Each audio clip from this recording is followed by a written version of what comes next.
There is a language older than words.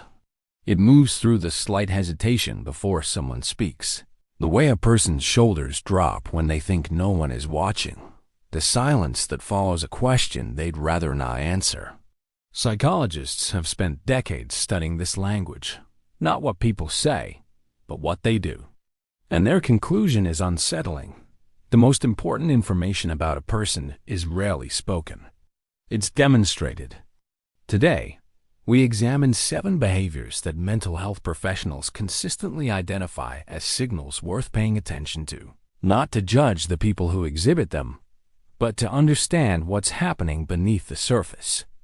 Because the truth is, these patterns are not character flaws. They are messages. And once you learn to read them, you will never see human behavior the same way again. Behavior 1. Chronic over-apologizing. Listen closely to someone who says, "sorry," before they've done anything wrong. Sorry for asking a question. Sorry for taking up space. Sorry for existing in the room. Psychologists describe this as a learned response, often rooted in environments where a person's needs were treated as inconvenient. Over time, the apology becomes reflexive, a preemptive strike against anticipated rejection. But here's the danger.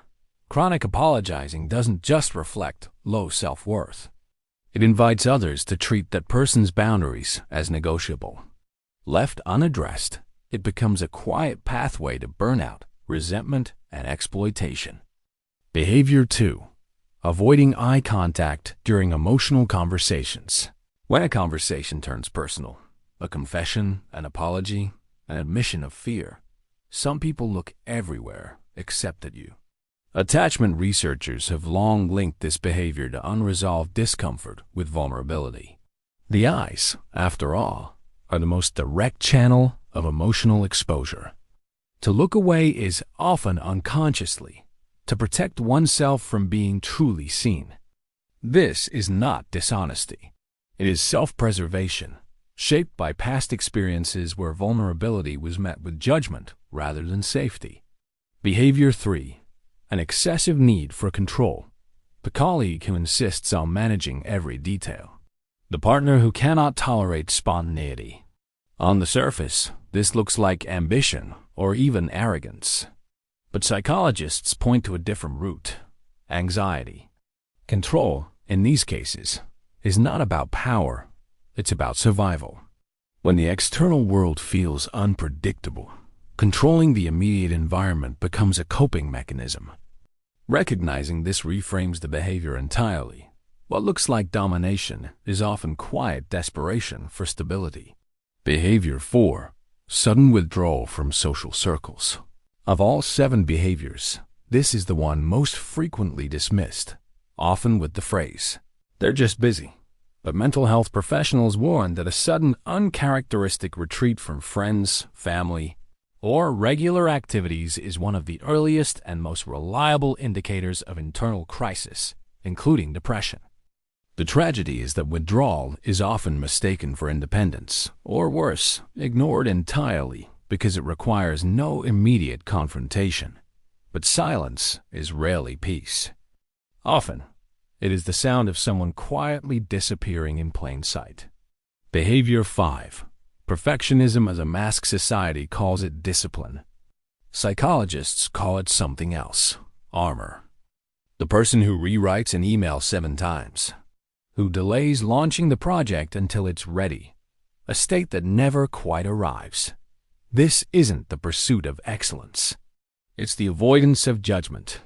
Perfectionism functions as a shield against a single unbearable thought: what if my best isn't enough? The cost is rarely visible from the outside. It shows up as missed deadlines disguised as quality control, relationships strained by impossible standards, and an internal exhaustion that looks nothing like laziness because it isn't. It's fear, dressed in a work ethic. Behavior 6. People-pleasing under pressure. Watch what happens when someone is asked a direct question in a group setting. What do you actually want? Notice how quickly some people default to whatever answer will keep the peace. This isn't kindness. It's conditioning, often built in childhood, in homes where love felt conditional on agreeableness. The nervous system learns early. Safety comes from being needed, not from being authentic. Decades later, that same wiring shows up in boardrooms, marriages, and friendships, quietly erasing a person's real preferences one accommodation at a time. Behavior 7. Deflecting compliments or success. It was nothing. I got lucky. Anyone could have done it. Psychologists identify this as a form of cognitive dissonance, a gap between what someone has achieved and what they privately believe they deserve. When praise arrives, it collides with an internal narrative that hasn't caught up to reality. So the mind resolves the tension the only way it knows how, by rejecting the compliment rather than updating the belief. This is perhaps the most self-sabotaging behavior of all 7, because it doesn't just affect a single moment. It quietly caps how high a person allows themselves to rise. 7 behaviors. 1 underlying pattern. None of them are character flaws. Each is a form of communication, the mind's way of managing pain it never had the words for. The apology is a request for permission to exist. The withdrawal is a cry that asks for no response. The deflected compliment is a belief system in need of revision. Here is the truth psychologists want you to understand.